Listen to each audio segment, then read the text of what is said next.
Music by इस्लामी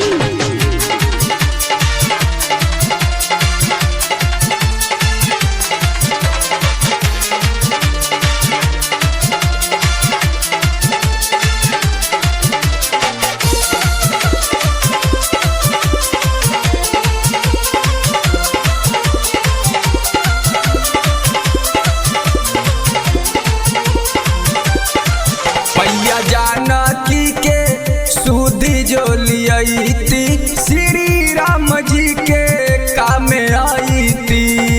मैया जानकी के सुधी जो लियती श्री राम जी के काम आई थी। श्री राम जी के काम आई थी हो, श्री राम जी के काम चरण में जिंदगी बिताईती श्री राम जी के काम आई थी। मैया जानकी के सुधी जो लियती श्री राम जी के काम आई थी।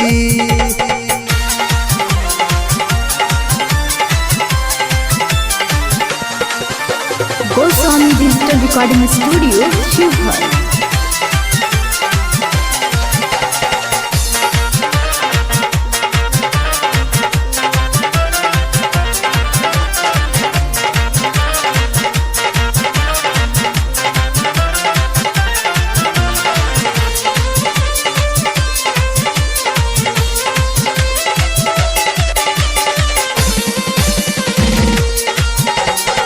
याद काली भूलल विद्या श्राप ऋषि राज के लाग जा समुंदर हनुमत नाम लेके राम के।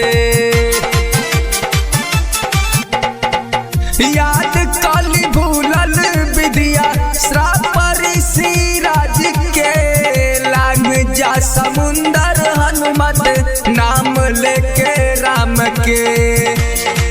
इनका भी पता में हाथ जो बटाईती श्री राम जी के काम आई थी। मैया जानकी के सुधी जो लियती श्री राम जी के काम आई थी।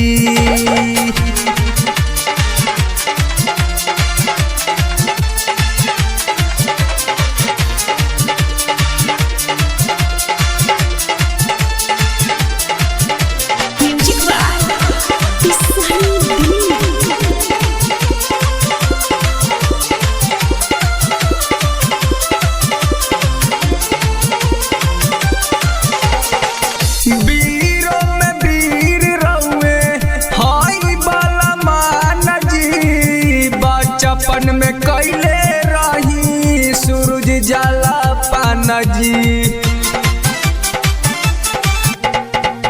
वीरों में वीर रहुए हाई बलमान जी, बचपन में कैले रही सूरज जला पान जी।